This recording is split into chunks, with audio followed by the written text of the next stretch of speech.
Élections européennes 2019, date, candidats, résultats des sondages. Tout savoir EUROPENNS, les citoyens européens sont appelés à renouveler le Parlement européen en mai 2019.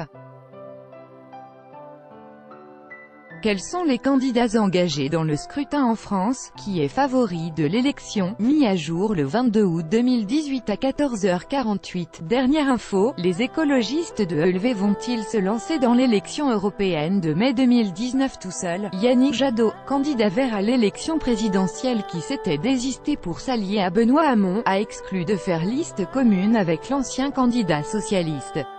Au journal du dimanche, le 19 août, il a considéré que la campagne menée avec celui qui a finalement obtenu 6% des voix était un échec assez retentissant.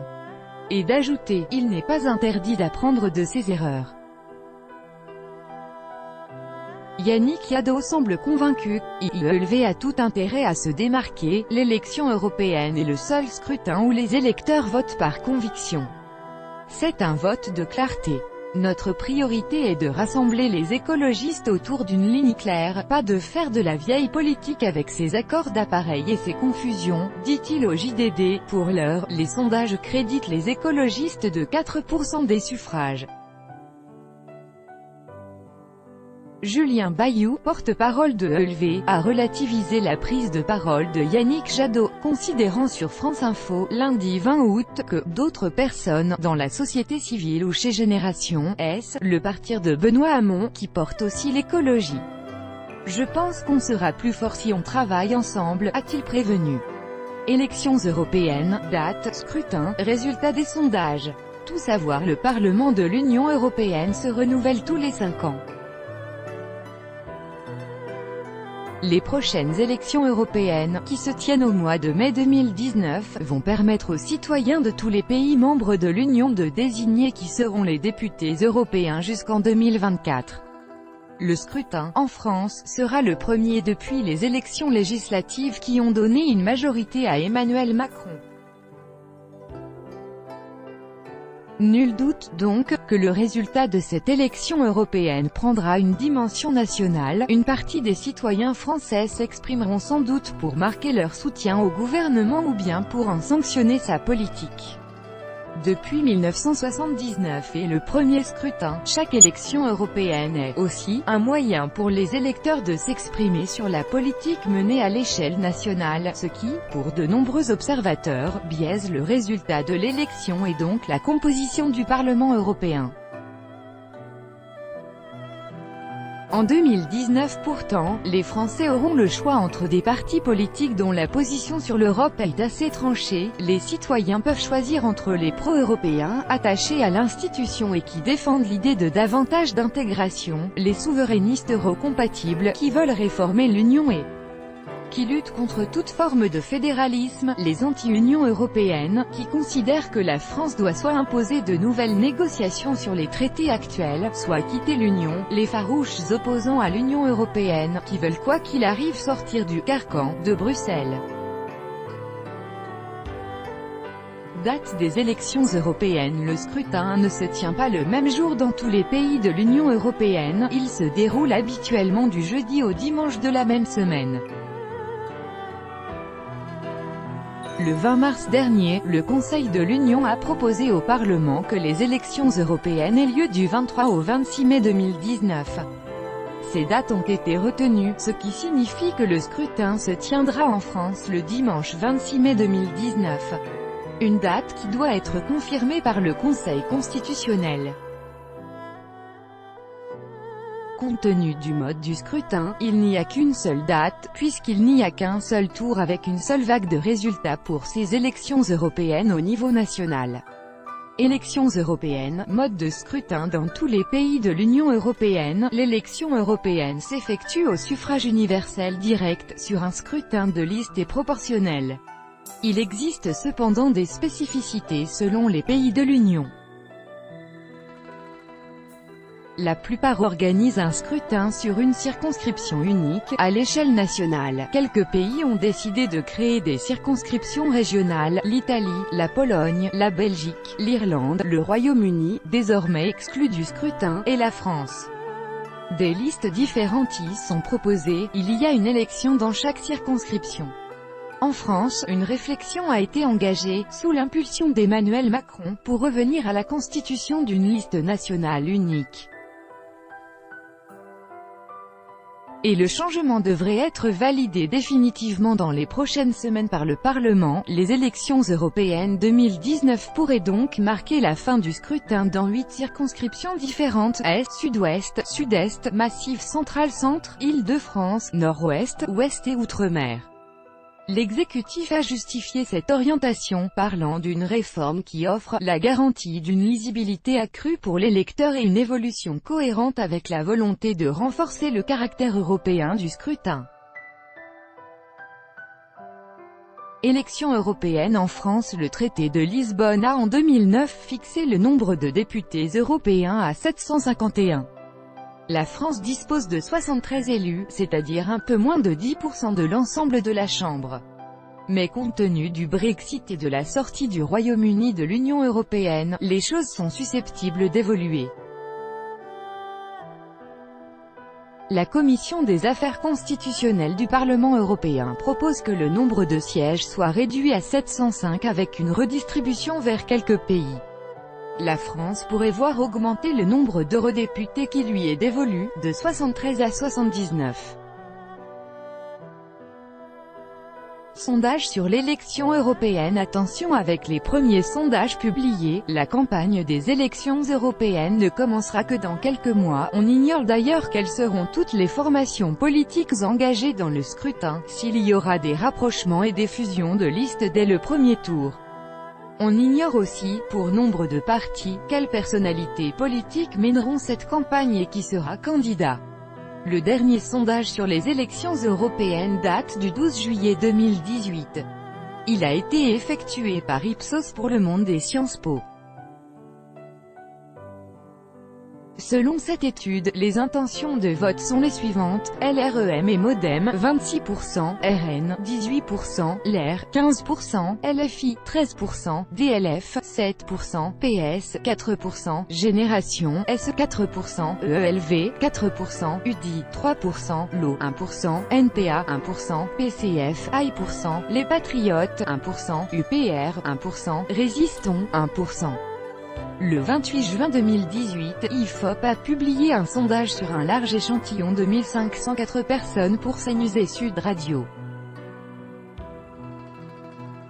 Les intentions de vote étaient les suivantes: LREM et MoDem en tête 23%, devant RN, XFN 19%, LR 15%, La France Insoumise 11%, le PS 6%, EELV 6%, Debout la France 6%, Génération S 3%, le PCF 2,5%, UDI 2,5%, Les Patriotes AI%, l'UPR 1%, Extrême Gauche 1%. Le 30 mai 2018, Elab a réalisé un sondage pour BFM TV. En tête des intentions de vote, LREM, crédité de 24% des voix, suivi du Front National, 19,5%. Viennent ensuite les Républicains, 15%, la France Insoumise, 10%, EELV, 8%, et le Parti Socialiste, 6%. Debout la France est crédité de 5,5% des intentions de vote, l'UDI et Agir de 2%, la liste des Patriotes de 1,5%, Génération S de 1,5%, l'UDI de 1%, tout comme le PCF. Le 16 mai 2018, un sondage IFOP pour Valeurs Actuelles testait aussi l'ensemble des formations politiques. Le parti qui arrive en tête est LREM, 27%, devant le Front National, 17%, les Républicains, 15%, la France Insoumise, 14%, le Parti Socialiste, 7%, Debout la France, 6%, EELV, 3%. Génération, le parti de Benoît Hamon, est crédité de 3% des suffrages. À noter, 8% des sondés indiquent qu'ils voteront pour une autre formation politique. Un premier indicateur avait été donné en décembre 2017, avec un sondage effectué par l'IFOP pour Le Figaro. Cette enquête donnait les résultats suivants en termes d'intention de vote: LREM et Modem 26%, Front National 17%, France Insoumise 14%, Les Républicains 12%, Parti Socialiste 8%, Debout la France 6%, EELV 4%, Agir et UDI 3,5%, Les Patriotes 2%, Parti communiste 2%, UPR 1,5%. Élections européennes, qui est candidat? Peu de partis politiques ont désigné leurs candidats, ne serait-ce que les têtes de liste qui porteront la campagne des européennes 2019. Tour d'horizon par formation politique, le parti de Jean-Luc Mélenchon a déjà choisi. Les deux candidats têtes de liste des Insoumis seront Charlotte Girard et Manuel Bompard. La première est une universitaire de 43 ans, maître de conférences en droit public à Nanterre, le second est un mathématicien de 32 ans. Tous deux sont très proches de l'ancien candidat à l'élection présidentielle. Pour l'heure, il s'agit d'un « duo », mais le comité électoral de la France Insoumise devra bientôt trancher pour savoir qui est la véritable tête de liste. Pas d'alliance avec la France Insoumise. Le PCF a d'ores et déjà investi sa propre tête de liste, Yann Brossat, adjoint à la mairie de Paris. Les communistes n'excluent pas un rapprochement avec le parti de Benoît Hamon. Des discussions devraient avoir lieu au mois de septembre. En pleine reconstruction, le PS compte sur l'élection européenne pour tourner la page du désastre de l'élection présidentielle. Pour remobiliser son électorat, le parti espérait convaincre Christiane Taubira de se porter tête de liste pour le scrutin, mais l'ancienne ministre de la Justice a décliné la proposition. Le temps presse et personne ne semble vraiment faire l'unanimité. Trois prétendants ont fait part de leur volonté de briguer la tête de liste: Pierre Moscovici, Julien Drey et Christian Eckert. Les écologistes font confiance à l'eurodéputé sortant et ancien candidat à la présidentielle Yannick Jadot. Ce dernier entend bien conduire son parti dans cette élection sans faire d'alliance avec la formation de Benoît Hamon, Génération S. Il semblerait que cette ligne ne fasse pas encore l'unanimité au sein d'Europe Écologie Les Verts. Il est peu probable que Benoît Hamon soit tête de liste pour les élections européennes, mais rien n'est arrêté.